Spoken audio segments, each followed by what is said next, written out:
girl, Itspennyduh. She back with another video. Today, I have with me my brother Wade. Go ahead, get the video. Get close. I don't bite. Shoot. Not today, I don't. So you guys wanted me to talk with another person in the military who has a different MOS. I'm Supply, which is a 92 Yankee. And what's your MOS? UAV aviation. I kind of know what he do, but I kind of don't. So we gonna learn together what a UAV operator would do in the Army. Because I know, but I don't really know all the ins and the outs and whatsoever. Without further ado, let's get into this video. First of all, I'm gonna have you introduce yourself to them. My name is Private Wade. Been in for about a year and a half, roughly over 18 months. Stationed at Fort Bragg with Penny.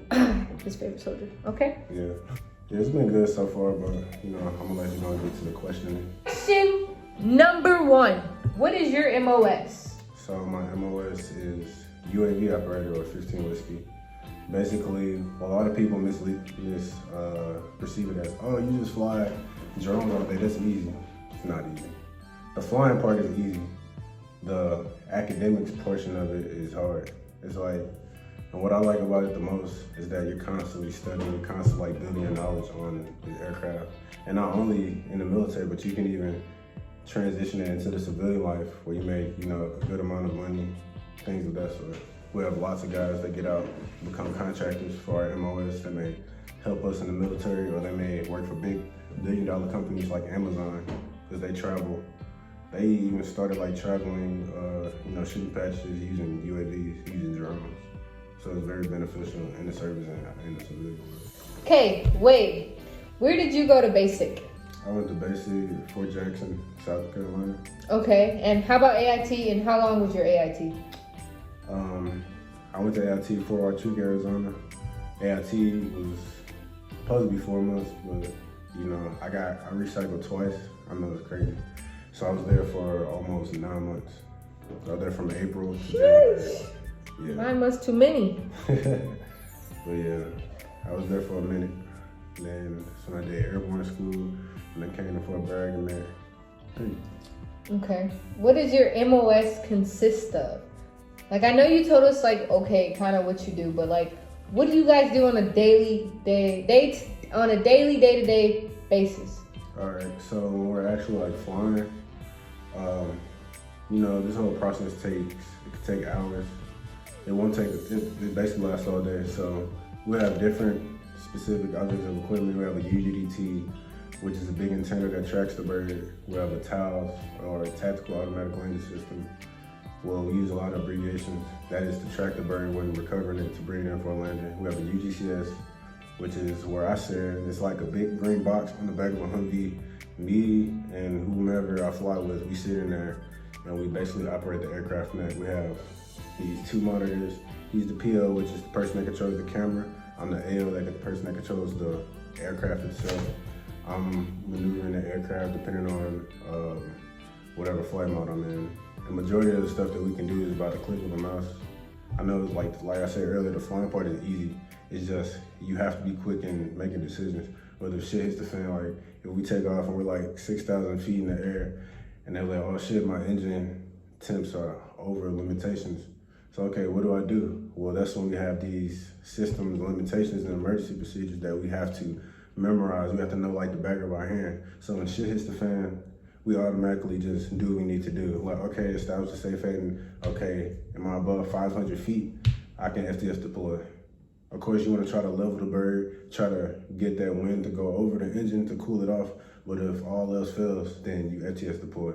So it has a built-in parachute that basically, like, it's like this, and it'll turn over in mid-air, and the parachute will deploy and it'll fall. So you want to try to like basically get it to where it will be away from civilians, it'll be away from any buildings, any area that can cause the Army more money to, you know, replace and stuff. You want to get into like basically like a deserted area, try to, so it can land. You want to try to create the least amount of damage to the bird because the bird is very expensive. I know the camera on that is about, I think last time I checked, like a minimum of $750,000. And that's just the camera. That's not even the whole bird. And I know that bird by itself is like, at a minimum, probably like $1-2 million. More than my car. And I don't make that, so. What do you guys fly? So we know you fly a bird, but what kind of birds do you fly? So we fly a shadow UAV, and when I was in AIT, the way they did it, so we also went to school with the maintainers, basically like the mechanics, the people that fix the bird, because I only fly it. But even me, myself, I still have to do my small portion of maintenance. So we start off, we got 4 courses, it's called USO and UGS, or ground school, which anybody who flies aircraft, whether it's drone pilot or actual pilot or commercial or international pilot, they have to take ground school. You have to know the runways, you have to know what different signs mean, you have to know the things on the runway. Like we go to airports and you see like those numbers and letters and shit, I know what all that means. I don't even pay attention. Like some of the shit in the cockpit, I know, well, some of them, because... What's a cockpit? A cockpit, basically where the pilot stays. Like in the airplane, that's where they sit. And yeah, basically, what was your question here? I forgot. What kind of birds do you guys fly? Okay, so yeah, I fly the Shadow UAV. There's also a Gray Eagle, which is more advanced. I think the only difference between a Shadow, which I fly, and a Gray Eagle is that we're not weapons capable, and basically what that means, we don't carry missiles or we don't have guns that are mounted onto our bird, because the bird won't be able to fly because it's not durable enough. Versus a Gray Eagle, which is more advanced. They carry Hellfire missiles, which are like 99 pounds of missile. They can carry up to 4 at a time. And yeah, the bird is bigger. The bird can fly higher. They can fly, I believe, it's like 25,000 feet MSL, and we only go up to 16,000 feet MSL. But the reason I chose Shadow, because I had a choice. Since I recycled, I became a priority for the next class to get platform, either Gray Eagle or Shadow. And my name was on the list for Gray Eagle, but I chose Shadow, 1, because I wanted to do airborne school, and 2, because it's more tactical.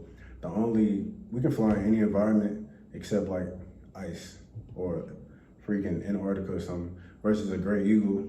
They don't, because ours go off a launcher. We mount our bird onto a launcher and put it in the sky from a launcher, versus Gray Eagle, they can land and take off on their own on the runway, but they need a runway. We don't need a runway, we just need space, because we go off a launcher. That's all we can do in the dirt, and it has this hook that digs into the ground that helps it like stop, and also like these beaded cords that catch it and take some of the momentum away, versus a Gray Eagle.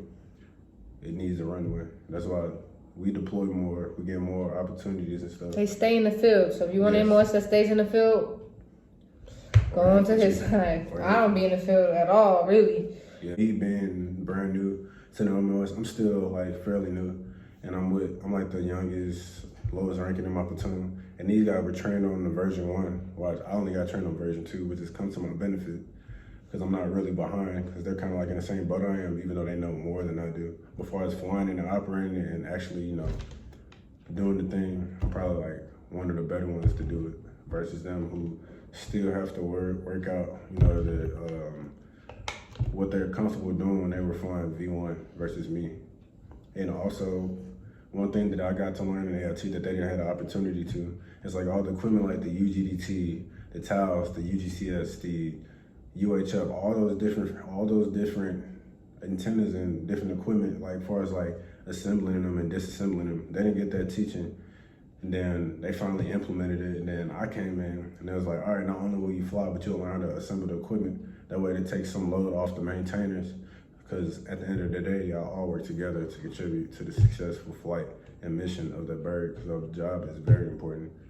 Our main purpose is to do reconnaissance, whether it's route reconnaissance, area reconnaissance, zone, whatever the case. Whatever the commander on the ground needs us to look at, we're gonna look at. Do you like what you do? Yeah, I do. How long is your contract, Wade?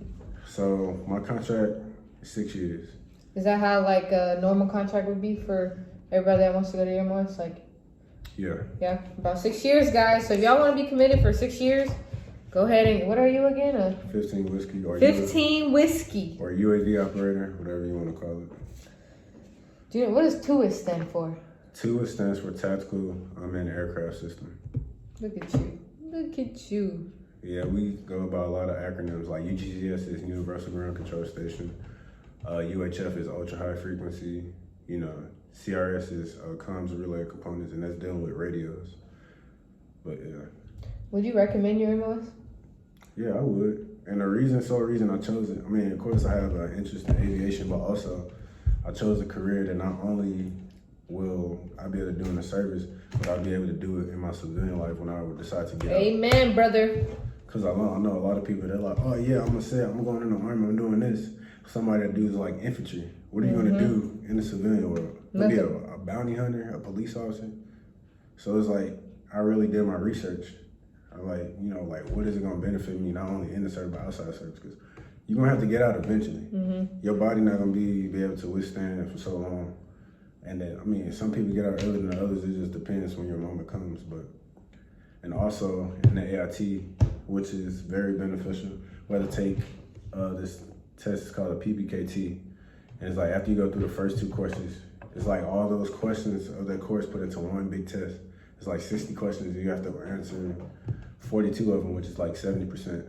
You have to answer those at least 42 correctly to get this private pilot knowledge test.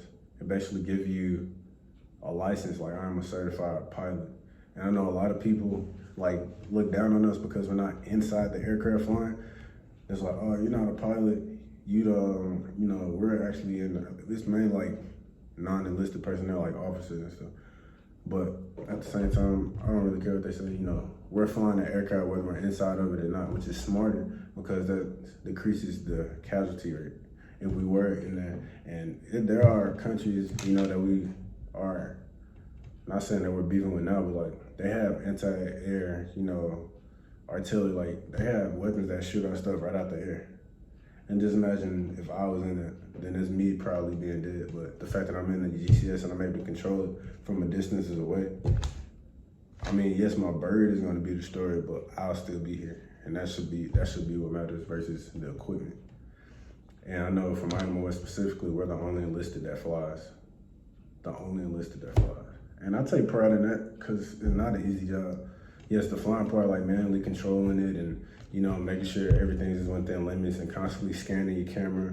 Because the AL looks at the camera too. He doesn't control it, but he monitors it. So you have like your map, then you have the camera, then you have like all this information and stuff, like your different zones that you can't go into. But it's like, and then you have the airspace. You have to learn about airspace. Like, oh, if I want to go to Alpha airspace, which, we would never go to Alpha airspace because it's beyond our limitation. So I want to go to Bravo airspace. Okay, I know that's the busiest airspace. So I contact ATC. And if those of you who don't know what ATC is, air traffic control, we have to clear everything with them when we're taking off, when we're mounting our launcher. We have to tell them when we're airborne, basically when we're in the air and we're climbing. We have to request the level of flight that we want. Like I want to go from 5,000 to 10,000 feet. I have to clear ATC because he has to clear that because we're not the only aircraft in the air. And I think, it's good because you have manned aircraft in the air. You have people that fly F-16 fighter jets and stuff. You have to be considerate and it's common courtesy. And then if you don't clear ATC, you will get in trouble. You will lose your private pilot's license and you probably will get kicked out of the Army. So yeah. Oh yeah, another thing. And also we have another test. It's an optional, it's called Part 107, where it actually gives you the certification to fly manned and unmanned aircraft. So if I take that and say I get out as soon as I'm contracted up, I can fly airplanes for like American Airlines if I wanted to.